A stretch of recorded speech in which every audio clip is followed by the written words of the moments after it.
Hello students, this is Nurul Amin, your English teacher. Today we are going to learn a very beautiful poem that is Amanda by Robin Klein. কবিতাটো directly বুজাৰ আগতে ৰবিন ক্লেইনৰ বিষয়ে অকমান ক'ব বিচাৰিছো। Robin Klein হৈছে এগৰাকী অষ্ট্ৰেলিয়ান পয়েট। তেওঁ বিশেষকৈ এডাল্ট আৰু ইয়াং চিলড্ৰেনৰ ওপৰত ফিক্সিয়াছ ৰাইটিংছ লিখিছিল। এমেণ্ডা পয়েমটো তোমালোকৰ বাবে এই কাৰণে ইন্টাৰেষ্টিং যে এমেণ্ডা নামৰ যিগৰাকী ছোৱালীৰ কথা ইয়াত কোৱা হৈছে সেই ছোৱালীগৰাকী প্ৰায় তোমালোকৰ বয়সৰে সমান। কবিতাটো ডাইৰেক্টলি বুজোৱাৰ আগতে মই কবিতাটোৰ থুলমূল আভাস এটা দিব বিচাৰিছো যে এই কবিতাটোত এমেণ্ডা নামৰ ছোৱালীজনীক মাকে কিছু নীতি নিৰ্দেশনা দি থাকে, কিছু ইনষ্ট্ৰাকশনছ দি থাকে, কিন্তু সেই ইনষ্ট্ৰাকশনছ বিলাক এমেণ্ডাই আওকাণ কৰে, ইগনোৰ কৰে বা শুনিব নোখোজে। তোমালোকৰো সাগে মা দেউতাই এনেকুৱা বিভিন্ন ইনষ্ট্ৰাকশন তোমালোকক দিয়ে যিবিলাক তোমালোকে শুনা বুলিয়ে মই খুব ধুনিয়াকে বুজি লৈছো। কিন্তু বিশেষকৈ এই পয়েমটোত আসলতে মৰেলছ হিচাপে আমি যদি চাবলৈ যাওঁ ইয়াত এইটো কথাই কৈছে যে বহু পেৰেন্টছ আছে এনেকে যিয়ে সদায় নিজৰ ল'ৰা ছোৱালীক এটা প্ৰেছাৰৰ মাজত ৰাখিব বিচাৰে, সদায় নিজৰ ল'ৰা ছোৱালীক any time guidance, any time instruction দি থাকি তেওঁলোকৰ যি নিজস্ব স্বাধীনতা, তেওঁলোকৰ যি নিজস্ব এটা ফ্ৰী মাইণ্ড সেইটোৰ পৰা তেওঁলোকক আঁতৰত ৰাখিব বিচাৰে আৰু সেইটো বহুত ল'ৰা ছোৱালী নিবিচাৰে। আৰু এনেকুৱা বহুত ল'ৰা ছোৱালী থাকে যিয়ে ইচ্ছাকৃতভাৱে নিজৰ মাক দেউতাকৰ ভাল কথাবিলাকক শুনিব নিবিচাৰে, কিন্তু সেইটো কথা আচলতে হ'ব নালাগে। পেৰেন্টছ আৰু ইয়াং চিলড্ৰেন বিলাকৰ মাজত আৰু ছাত্ৰ ছাত্ৰীসকল বিশেষকৈ তোমালোকক কৈছো তোমালোকে সদায় মা দেউতাৰ কথাবিলাক শুনিব লাগে। আৰু সেই কাৰণে মই কওঁ যে পেৰেন্টছ আৰু ইয়াং চিলড্ৰেন বিলাকৰ মাজত এটা সুন্দৰ যদি কোঅৰ্ডিনেশ্যন নাথাকে তেতিয়াহ'লে তাত এটা বৃহৎ সমস্যাৰ সৃষ্টি হ'ব পাৰে। সো এই কবিতাটো তেনেকুৱা ধৰণেই আসলতে আগবাঢ়িছে। আমি চাওঁ কবিতাটোত কি কৈছে। প্ৰথমতে আমি বক্সৰ বিষয়ে অকমান আলোচনা কৰোঁ। Every child feels that he is controlled and instructed not to do one thing or another. প্ৰত্যেক ল'ৰা ছোৱালীয়ে ভাবে বা তোমালোকেও হয়তো ভাবা যে তেওঁলোকক সদায় কোনবাই কন্ট্ৰোল কৰে, নিজৰ মাক দেউতাকে হওক বা নিজৰ দাদা বাইদেউ হওক, আৰু কি কৰে ইনষ্ট্ৰাকশন কৰে, নীতি নিৰ্দেশনা দিয়ে যে এইটো নকৰিবি সেইটো নকৰিবি। You too may feel that your freedom is curtailed. আৰু তেতিয়া তোমালোকে হয়তো ভাবিব পাৰে যে তোমালোকৰ স্বাধীনতাটো, তোমালোকৰ নিজস্ব যি এটা স্বতন্ত্ৰতা থাকে সেইটো হয়তো ক'ৰবাত কি হৈছে বাধা পাইছে। এটা এটা কথা তোমালোক কৈছে write down some of the things you want to do. তোমালোকে কি কৰিব বিচৰা কেইটামান বস্তু ধৰা 2টা 3টা 4টা 5টা এনেকুৱা কিছুমান কথা তোমালোকক লিখিব কৈছে।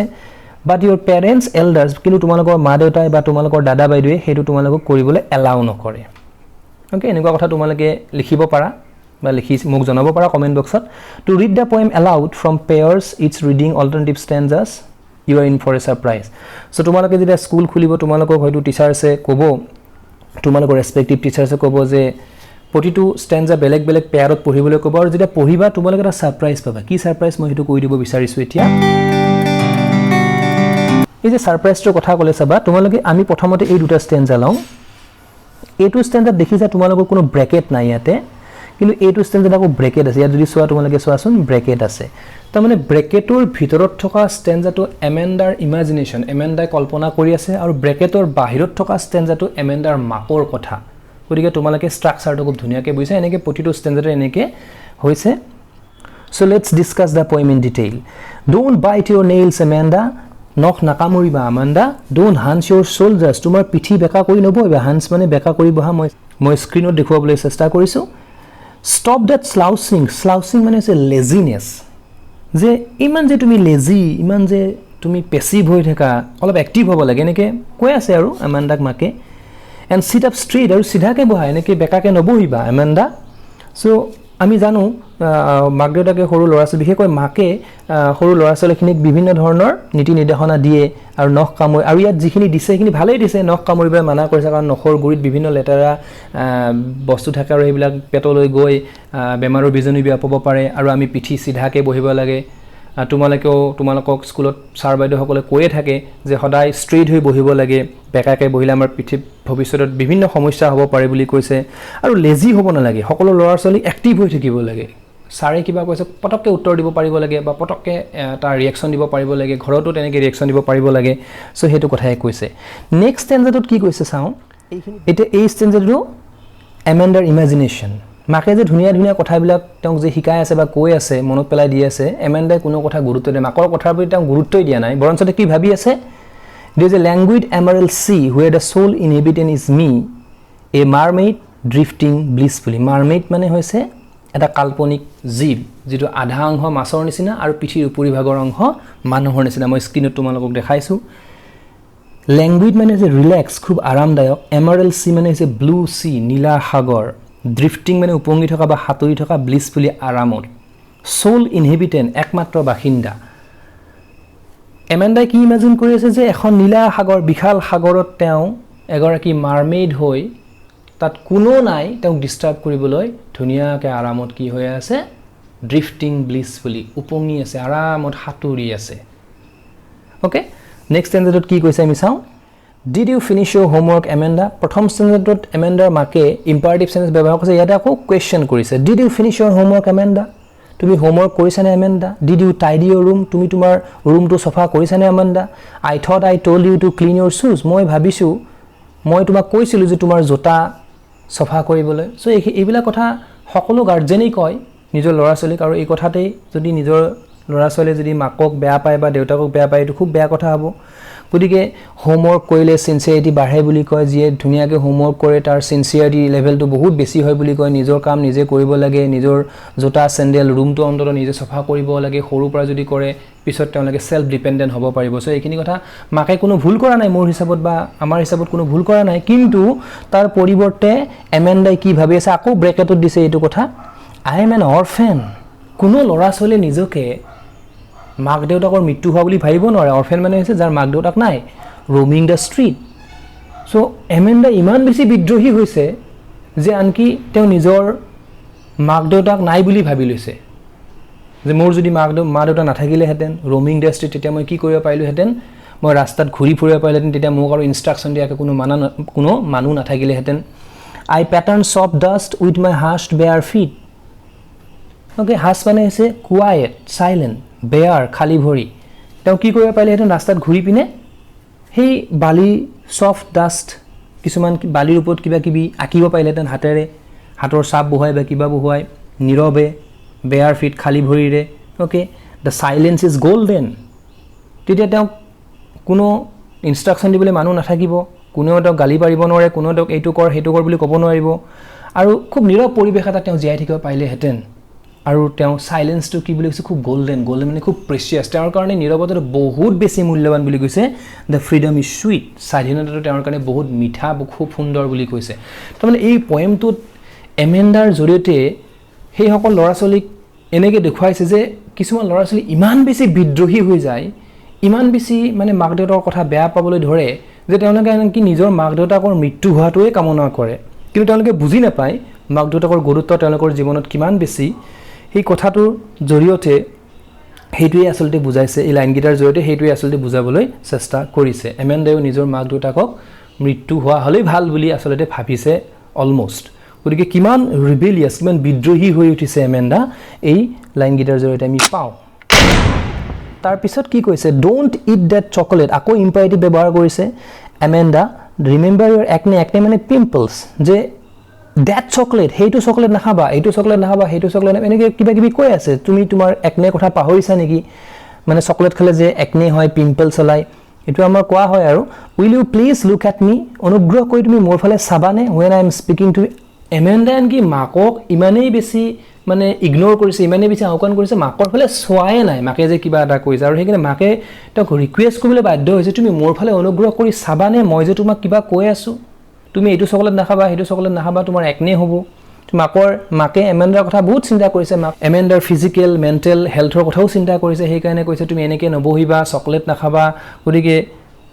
ইমানখিনি কথা চিন্তা কৰাৰ পিছতো এমেণ্ডাই কিন্তু মাকৰ কোনো কথাতে গুৰুত্ব দিয়া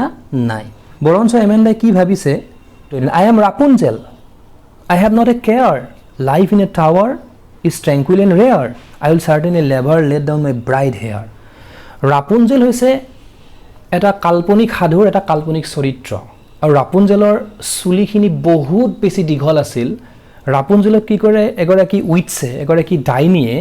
কিডন্যাপ কৰি লৈ এটা টাৱাৰত বন্দী কৰি থৈ দিয়ে এটা সুউচ্চ অট্টালিকা এটাত বন্দী কৰি থৈ দিয়ে মই তোমালোকক ছবিখন ইয়াতে দেখাবলৈ চেষ্টা কৰিছোঁ আৰু তাতে যেতিয়া উইটছগৰাকী ওপৰলৈ যাব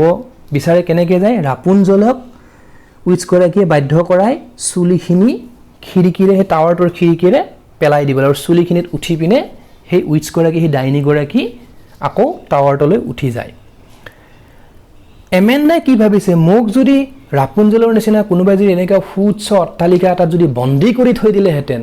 তাত কোনো নাথাকিলেহেঁতেন অকলশৰে যদি মই থাকিলেহেঁতেন কিমান ভাল হ'লেহেঁতেন মোৰ কাৰণে ট্ৰেংকুইল নীৰৱ বুলি কৈছে ৰেয়াৰ আৰু এনেকুৱা খুব দুৰ্লভ পৰিৱেশ এটা হ'লেহেঁতেন খুব ৰেয়াৰ চিটুৱেশ্যন এটা হ'লেহেঁতেন আৰু মই কোনো কেয়াৰ নকৰিলোহেঁতেন মোক যদি এনেকৈ বন্দী কৰি থৈ দিয়ে সৰু সৰু বাচ্চাবিলাকে কি কৰে মাক দেউতাকৰ পৰা যেতিয়া আঁতৰি থাকে বিশেষকৈ মাসকলৰ পৰা তেওঁলোকে অলপ সময়ৰ পৰা আঁতৰি থাকিলেই একেবাৰে কান্দিবলৈ আৰম্ভ কৰে কিন্তু এমেণ্ডাই কি কৰিছে যে মোক কোনোবাই কিডনেপ কৰি কোনোবা এটা সুউচ্চ অট্টালিকা এটাত যদি মোক লক কৰি থৈ দিয়ে অকলশৰে তেতিয়া মই ভাল পাম আৰু মই সেই ৰাপুঞ্জলে নিজৰ চুলিখিনি মাটিত পেলাই দিয়াৰ নিচিনাকৈ মই কেতিয়াও মোৰ চুলিখিনি মাটিত পেলাই নিদিলোহেঁতেন কাৰণ মই এইটোৱে বিচাৰোঁ যাতে তাতে কোনেও নাযায় গতিকে কেনেকুৱা ছোৱালী আছিলে এইগৰাকী কিমান মানে অদ্ভুত কথা চিন্তা কৰিব পাৰে তোমালোকে আচৰিত হৈছা চাগে নেক্সট চেণ্টেন্সত কি কয় ষ্টপ দ্য চাল্কিং এট ওৱান্স এমেণ্ডা চাল্কিং মানে আপছেট মন মাৰি থকা মানে নিজক লৈ ব্যস্ত আৰু ইউ আৰ অলৱেজ চ' মুডি মানে কি নিজৰটোৱে ৰাইট আৰু মই এইটো কৰিম এইটোৱে কৰিম বেলেগৰ কথা চিন্তা নকৰে এনিৱান উড থিংক ডেট আই নেগ দিওঁ নেগ মানে কি গালি পাৰা খং কৰিছোঁ এমেণ্ডা যে তোমাৰ এই আপছেটটো তোমাৰ এই মন মাৰি থকা স্বভাৱটো বন্ধ কৰা এমেণ্ডা ইউ আৰ অলৱেজ চ' মুডি তুমি সদায় ইমান মুডি হৈ থাকা সদায় তোমাৰ ইমান খং উঠি থাকে বা তেনেকুৱা ধৰণৰ এটা হেৰি কৈছে আৰু মানুহে ভাবিব মই তোমাক গালি পাৰিছোঁ এইবিলাক কথা কৈ গতিকে তুমি এইবিলাক বন্ধ কৰা কিন্তু আচলতে মাকে গালি পৰা নাই এমেণ্ডাক ধুনীয়াকৈ বুজাইছে এমেণ্ডাক ধুনীয়াকৈ নিশ্চয় নীতি নিয়মৰ কথা কৈছে কিন্তু এমেণ্ডাইহে মাকৰ কোনো কথাত গুৰুত্ব দিয়া নাই গতিকে মৰমৰ ছাত্ৰ ছাত্ৰীসকল কবিতাটো ইমানতে শেষ হৈছে আৰু ইয়াত কেইটামান ৱৰ্ড মিনিং দিয়া আছে এই ৱৰ্ড মিনিংটা পৰীক্ষাত আহিব পাৰে তোমালোকে মনত ৰাখিবা অ'কে তাৰপিছত ইয়াত কেইটামান কুৱেশ্যনছো দিয়া আছে এই কুৱেশ্যনছকেইটা বাৰু মই অন্য এটা ক্লাছত ডিছকাছ কৰিম চ' পয়েমটো এইখিনিয়ে বিশেষ বৰ টান কবিতা নহয় বুলি মই ভাবোঁ আশা কৰিছোঁ তোমালোকৰ পয়েমটো বুজি পাইছা চ' ইয়াতে বেছিকেলি সেইটোৱে কথা কৈছে যে নিজৰ মাক দেউতাকে নিজৰ ল'ৰা ছোৱালীক গাইডেঞ্চ দিয়াৰ ক্ষেত্ৰত বহুত কথা চিন্তা কৰি চাবলগীয়া হয় আৰু ল'ৰা ছোৱালীবিলাকেও মাক দেউতাকক সদায় অপ'জ কৰাটোৱে আচলতে উচিত কথা নহয় নিজৰ মাক দেউতাকে নিজৰ ল'ৰা ছোৱালীক সদায় ভাল কথাই কয় আৰু আশা কৰিছোঁ ছাত্ৰ ছাত্ৰীসকল তোমালোকে কেতিয়াও এনেকুৱা বিহেভ নেদেখুৱাবা নিজৰ মা দেউতাৰ আগত বা বেলেগৰ আগত এমেণ্ডাই যিদৰে কোনো তেওঁ ডাইৰেক্টলি মাকৰ এগেইনষ্টত কথা কোৱা নাই যদিও তেওঁৰ যিটো ৰিয়েকশ্যন আচলতে সেইটোৱে কি বুজাইছে যে মাকৰ কথাখিনি তেওঁ খুব ডিছলাইক কৰে খুব বেয়া পায় আৰু আটাইতকৈ বেছি ডাঙৰ কথাটো যিটো অৰ্ফেন হিচাপে কল্পনা কৰিছে সেইটো আটাইতকৈ ভয়ংকৰ কথা আচলতে ইয়াতে এইটো ভেৰি টেৰিবল গতিকে এনেকুৱা এটা এক্সট্ৰিম লেভেলত এমেণ্ডা গুচি যোৱাটো কোনেও নিবিচাৰে হয়তো পয়েটো ইয়াত বিচৰা নাই আৰু সকলো পেৰেণ্টছে নিজৰ ল'ৰা ছোৱালীক এনেকুৱা এটা এক্সট্ৰিম পৰ্যায়ত এনেকুৱা এটা সাংঘাতিক পৰ্যায়লৈকে চিন্তা কৰাটো কেতিয়াও নিবিচাৰে গতিকে ছাত্ৰ ছাত্ৰীসকল তোমালোকে পয়েমটো ঘৰত পঢ়িবা আৰু কিবা নুবুজিবলগীয়া যদি থাকে তোমালোকে কমেণ্ট বক্সত জনাই দিবা তেতিয়াহ'লে আজিলৈ আহিছোঁ তোমালোকৰ ভাল হওক ধন্যবাদ